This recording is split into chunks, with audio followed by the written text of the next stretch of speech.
आज की हमारी पहली क्लास जो रहेगी वो राजस्थान राजनीति से संबंधित रहेगी।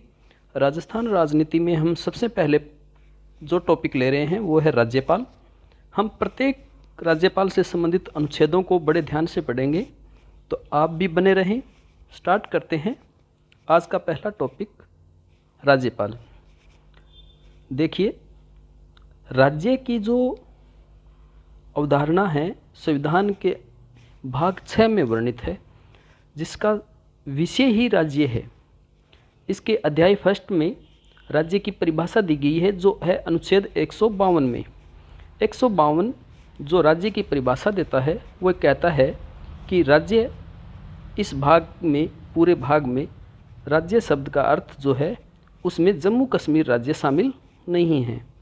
और दूसरा अध्याय जो होता है शुरू, जो हमारे काम का है विषय, कार्यपालिका, जो पूरी राजस्थान और पूरे सभी राज्यों की जो कार्यपालिका है उनके बारे में है, हमारे भारत के राज्यों के बारे में। तो देखिए, ये आपको ध्यान रखना है कि राज्य की कार्यपालिका में कौन सम्मिलित है। जितने भी ये सारे अनुच्छेद हैं, जितने अध्याय 2 या अध्याय 3 में आगे भी हम देखेंगे, तो कार्यपालिका में 4 चीज़ें शामिल है। तो पहला, कार्यपालिका का जो प्रधान होता है वो कौन होता है? राज्यपाल। तो ये राज्यपाल इसमें शामिल है। दूसरा इसमें जो शामिल है वो है कार्यपालिका के बाद मुख्यमंत्री, सीएम राज्य की कार्यपालिका का एक अंग होता है। इसके बाद जो शामिल है वो है मंत्रिपरिषद, ये भी राज्य की कार्यपालिका का अंग होती है।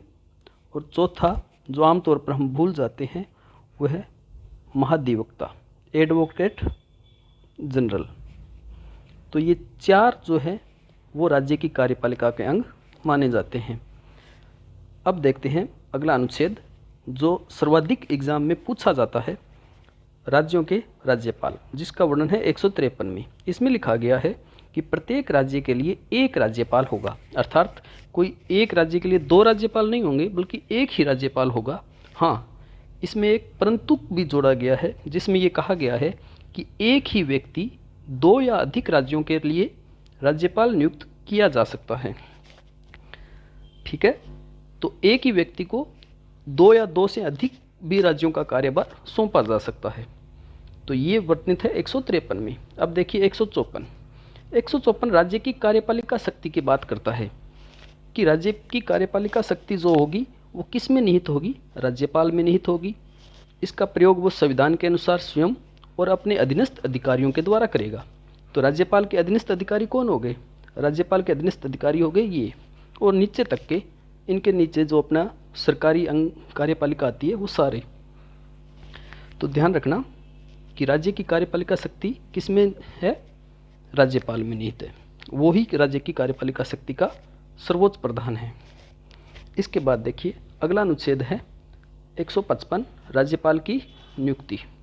राज्यपाल की नियुक्ति राष्ट्रपति द्वारा अपने हस्ताक्षर व मुद्रा सहित अधिपत्र द्वारा नियुक्त करेगा। हाँ, ये एक गौर रखना आप, कई बार एग्जाम में प्रश्न पूछ लिया जाता है, मनोनीत होता है, नियुक्त होता है, निर्वाचित होता है। तो अब से ध्यान रखना, राज्यपाल किसके द्वारा नियुक्त होता है? राष्ट्रपति द्वारा। इसके लिए अपॉइंटमेंट शब्द है, नियुक्त शब्द है, तो नियुक्त शब्द पर ध्यान रखना आप। अगला जो अनुच्छेद है वो है 156, पदावधि। हमने नियुक्त कर दिया, तो अब इसकी पदावधि कितने वर्ष तक नियुक्त किया है?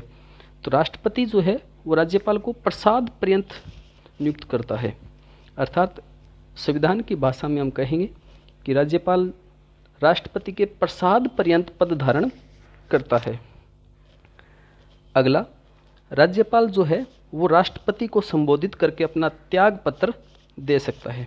तो हमारा दूसरा जो प्रश्न हो सकता है दिमाग में कि राज्यपाल त्याग पत्र किसे देता है?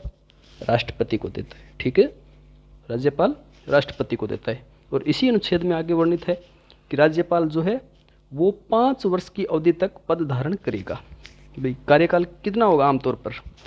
वैसे तो प्रसाद पर्यंत होता है पदावधि तो, लेकिन अगर हम देखें कि 5 वर्ष तक वो अपना पद धारण करता है। इसमें एक और बात ध्यान रखने वाली है कि जैसे अगर 5 वर्ष का कार्यकाल खत्म हो गया, कोई नया राज्यपाल नियुक्त नहीं हुआ, तो वो तब तक अपने पद पर बना रहता है जब तक कोई नया राज्यपाल नहीं आ जाता। ठीक है। तो अगला अनुच्छेद देखिए 157। 157 में है राज्यपाल नियुक्त होने के लिए अहर्ताएँ। हमने पीछे पदावधि की बात कर ली, तो अब हम देखते हैं इस राज्यपाल पद की अहर्ताएँ क्या है। अहर्ताएँ क्वालिफिकेशन है 2, जब वह भारत का नागरिक होना चाहिए, दूसरी 35 वर्ष की आयु पूरी कर चुका हो। तो हमें एक बात ध्यान रखनी है, राज्यपाल के लिए 2 ही क्वालिफिकेशन है, भारत का नागरिक होना और 35 वर्ष की आयु पूरी करना। आगे जो भी है वो सारी इसकी शर्तें होगी, वो अगले अनुच्छेद में दी गई है। जैसे 158 राज्यपाल पद के लिए शर्तें। देखिए पहली शर्त क्या है। पहली शर्त तो है विधानमंडल के किसी सदन का सदस्य नहीं होगा। वो राज्य में विधानमंडल के किसी सदन का सदस्य नहीं होगा, संसद के किसी सदन का सदस्य नहीं होगा। और अगर कोई विधानमंडल का सदस्य राज्यपाल नियुक्त हो भी जाता है तो उसका पद ग्रहण की तारीख से रिक्त माना जाएगा। पीछे का पद जो है वो पद जो रिक्त माना जाएगा। दूसरी जो शर्त है वो है कि लाभ का पद धारण नहीं करेगा। ठीक है, ये 2 मुख्य शर्तें थी, जो लाभ का पद वो धारण नहीं करेगा। इसमें एक और चीज़ दी हुई है इसी अनुच्छेद में कि वो 2 से अधिक राज्यों का अगर कोई राज्यपाल नियुक्त हो जाता है तो उसकी जो उपलब्धियां, भत्ते, जो वेतन जो होता है उसका, वो कैसे होगा। तो वो दोनों राज्यों के बीच अनुपात में बटेगा और बांटेगा कौन, राष्ट्रपति बांटेगा। ठीक है, और जो भी भत्ते और वेतन हैं उसकी पदावधि के दौरान कम नहीं किए जाएंगे। ये इसी अनुच्छेद में वर्णित है। ठीक है, अगला है 159 में है इसकी शपथ या प्रतिज्ञान। ओथ वो लेता है। देखिए ओथ वो जो लेगा वो लेगा उच्च न्यायालय हाई कोर्ट के मुख्य न्यायमूर्ति। अगर वो नहीं है तो उसी न्यायालय के जो ज्येष्ठतम न्यायाधीश है उनसे वो शपथ लेता है। ठीक है, और ये शपथ भी यहाँ पर वर्णित है 159 में। मैं अमुक व्यक्ति ईश्वर या सत्यनिष्ठा की शपथ लेगा, श्रद्धापूर्वक राजस्थान जैसे राज्य है तो राजस्थान राज्य का राज्यपाल के पद का कार्य पालन करूँगा तथा अपनी पूरी योग्यता से संविधान और विधि का परिरक्षण, संरक्षण और प्रतिरक्षण करूँगा और राजस्थान की जनता की सेवा और कल्याण में निहित रहूँगा। ये उसकी शपथ आ गई 159 में। अब देखिए आगे का आर्टिकल 160। 160 में कुछ आकस्मिकताओं में राज्यपाल के कर्तव्यों के निर्वहन की बात की गई है। कुछ आकस्मिकताएं है, उन आकस्मिकताओं में राज्यपाल को कुछ करते या कार्य सौंप सकता है। कौन सौंप सकता है, राष्ट्रपति सौंप सकता है। आगे है 161 राष्ट्रपति की क्षमा की शक्ति। देखिए एक ध्यान रखने वाली बात है, राष्ट्रपति और राज्यपाल दोनों के पास क्षमा की शक्तियां हैं और दोनों अपनी अपनी कार्यपालिका शक्ति का अर्थ होता है कि जैसे राज्य की कार्यपालिका शक्ति जो होती है वो उस राज्य तक ही सीमित होती है और उसी में उसके कानून लागू होते हैं। तो राज्य के जितने कानून के अनुसार कोई दंड मिला है, कोई अपराधी है उसको सज़ा मिली है, उन अपराधियों दंडों को वो कम ज़्यादा कर सकता है। तो ये राज्य के राज्यपाल को उस विषय संबंधी, जिस विषय पर राज्य की कार्यपालिका शक्ति का विस्तार है, अर्थात राज्य की कार्यपालिका शक्ति का विस्तार है, उनको वो क्या कर सकता है, पर विलंबन, विराम, परिहार करने, निलंबन करने, परिहार करने और लघुकरण करने की शक्ति होगी। ठीक है, अगला अनुच्छेद है 162 राज्य की कार्यपालिका शक्ति का विस्तार। देखिए राज्य की कार्यपालिका शक्ति का विस्तार कहाँ तक होगा, वहाँ तक होगा कार्यपालिका शक्ति का विस्तार जहाँ तक उस राज्य के विधानमंडल को विधि बनाने की शक्ति है। हर केंद्र की संसद होती है, राज्यों की विधानसभा होती है। इन दोनों की शक्तियों का बंटवारा अनुसूचियों में किया गया है। संघ सूची, राज्य सूची और समवर्ती सूची में उन विषयों से संबंधित ये अपने अपने कानून बनाते हैं। तो इनकी जो शक्ति होती है उन्हीं समवर्ती, संघ सूची, राज्य सूची तक ही विस्तारित होती है और उसी विषयों पर ये कानून बना सकते हैं।